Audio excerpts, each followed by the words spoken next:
दोस्तों, राधा कृष्ण का प्रेम किसी से छुपा हुआ नहीं है, लेकिन भगवान कृष्ण के वृंदावन से चले जाने के बाद राधा का वर्णन बहुत कम हो जाता है।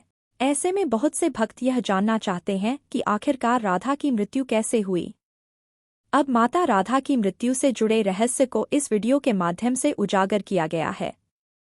इतना ही नहीं दोस्तों, आज हम आपको राधा की मृत्यु कहाँ हुई थी व राधा की मृत्यु कब हुई थी जैसे महत्वपूर्ण प्रश्नों के उत्तर भी देने वाले हैं। इसे जानकर अवश्य ही आपको माता राधा के अंतिम पलों को जानने में सहायता होगी। साथ ही यह भी जानने को मिलेगा कि राधा की मृत्यु के बाद भगवान श्री कृष्ण ने क्या किया था। राधा की मृत्यु कैसे हुई? वैसे तो ग्रंथों में राधा के बारे में नहीं लिखा गया है, किंतु बाद की लोक कथाओं और काव्यों में राधा को स्थान दिया गया है। द्वापर युग के समय श्री कृष्ण के ऊपर लिखे गए किसी भी ग्रंथ में राधा का नाम नहीं मिलता है। ऐसे में आज हम आपको बाद की प्रचलित लोक कथाओं के अनुसार ही राधा रानी की मृत्यु का रहस्य बताएंगे। राधा की मौत कोई सामान्य मौत नहीं थी। वह इसलिए क्योंकि जिसे ईश्वर के निकट मौत मिले वह मौत नहीं मोक्ष कही जाती है। वैसे भी राधा तो स्वयं कृष्ण का ही रूप थी और इसी कारण दोनों का विवाह नहीं हो पाया था। अब माता राधा के जीवन के अंतिम क्षण कैसे थे और उन्होंने किस तरह से अपने प्राण त्यागे थे, आइए उसके बारे में एक एक करके जान लेते हैं। अभी तक चैनल को सब्सक्राइब नहीं किया है तो कर लीजिए। हम सभी राजा दशरथ के द्वारा कैकेयी को दिए 2 वचनों के बारे में तो जानते हैं, लेकिन श्री कृष्ण ने भी वृंदावन से जाने से पहले राधा रानी को 2 वचन दिए थे। बात उस समय की है जब मथुरा से श्री कृष्ण का बुलावा आ गया था ताकि वे कंस का वध कर अपने कर्तव्यों का पालन कर सकें। उसके लिए भगवान कृष्ण को वृंदावन नगरी और राधा को हमेशा के लिए छोड़कर जाना था। उस समय श्री कृष्ण यमुना किनारे उदास बैठी राधा से मिलने गए थे। जब श्री कृष्ण राधा से मिलकर जाने लगे तो राधा ने उनसे 2 वचन मांग लिए थे। पहले वचन के अनुसार राधा के हृदय में हमेशा श्री कृष्ण का ही वास रहेगा। दूसरे वचन के अनुसार राधा की मृत्यु से पहले श्री कृष्ण उन्हें दर्शन अवश्य देंगे, अर्थात उनसे मिलने आएंगे। श्री कृष्ण ने राधा को यह दोनों वचन दिए और बदले में एक वचन यह मांग लिया कि राधा कृष्ण की याद में अब एक भी आंसू नहीं बहाएगी। इसके बाद श्री कृष्ण मथुरा नगरी चले गए थे। मथुरा जाने के बाद श्री कृष्ण ने दुष्ट कंस का वध कर दिया था। इसके कुछ वर्षों के पश्चात वे द्वारका बस गए थे। वहां उनका विवाह रुक्मिणी से हो गया था। श्री कृष्ण की कुल 8 पत्नियां थीं। दूसरी ओर राधा का विवाह भी अपने ही गांव के किसी यादव से हो गया था। राधा ने अपने हर कर्तव्य का पालन किया, लेकिन उनके हृदय में केवल श्री कृष्ण का ही वास था। एक दिन वह आया जब राधा बूढ़ी हो गई और अपने सभी कर्तव्यों से मुक्त हो गई। तब वे बरसाना से द्वारका की ओर निकल पड़ी। द्वारका के राजभवन में उनकी भेंट श्री कृष्ण से हुई। श्री कृष्ण ने उन्हें राजभवन में ही एक देविका के तौर पर रख लिया था।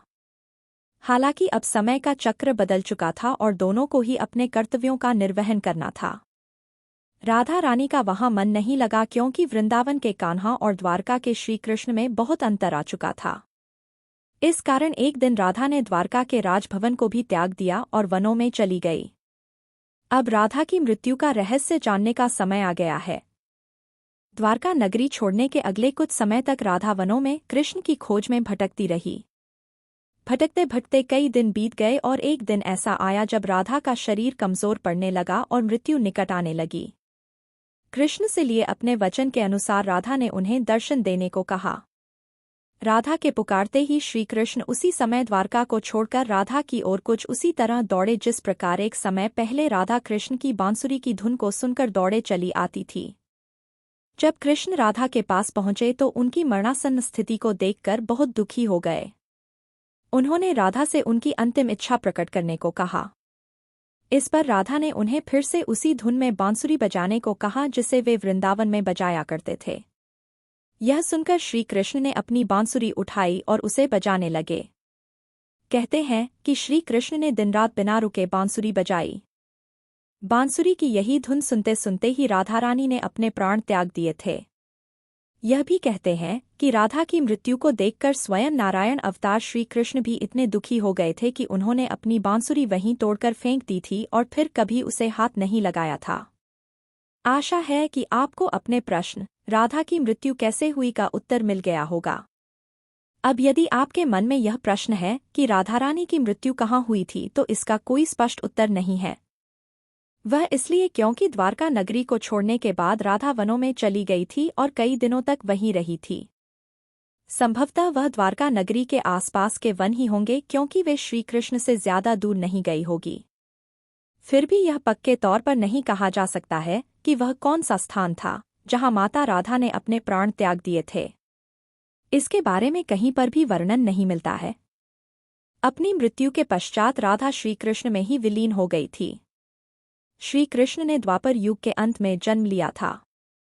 एक तरह से वह समयकाल द्वापर युग के अंत का और कलयुग की शुरुआत का समय ही माना जाएगा। कलयुग की शुरुआत अर्जुन के प्रपौत्र व अभिमन्यु के पुत्र परीक्षित के समय हुई थी। एक तरह से श्रीकृष्ण की तीसरी पीढ़ी में इसकी शुरुआत हुई थी।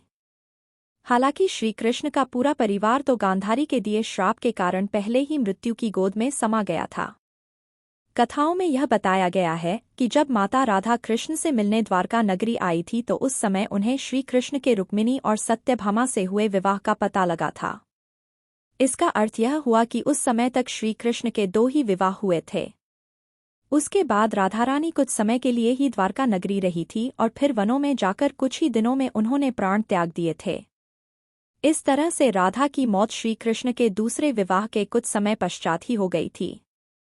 बहुत लोगों के मन में यह बात भी रहती है कि राधा की मृत्यु किसी पाप के कारण हुई थी, जबकि ऐसा नहीं है। माता राधा स्वयं नारायण का अवतार थी, जबकि रुक्मिणी लक्ष्मी का अवतार थी। श्री कृष्ण व राधा दोनों ही नारायण अवतार थे और इसी कारण दोनों का विवाह नहीं हो पाया था। नारायण को किसी तरह का पाप नहीं लग सकता है, तो यह बात बिल्कुल मिथ्या है कि राधा की मौत किसी पाप के कारण हुई थी। यह लोगों के द्वारा सनातन धर्म का दुष्प्रचार करने के लिए फैलाया गया एक भ्रम है। ऐसे में आप इसे अपने दिमाग से निकाल दें कि राधा की मृत्यु किसी पाप के कारण हुई थी।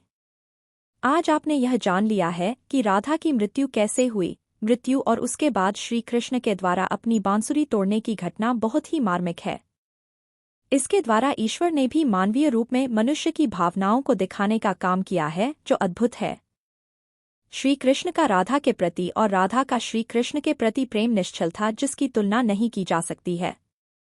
यही कारण है कि श्री कृष्ण की 8 पत्नियां होने के बाद भी आज तक उनका नाम केवल और केवल राधा रानी के साथ ही लिया जाता है।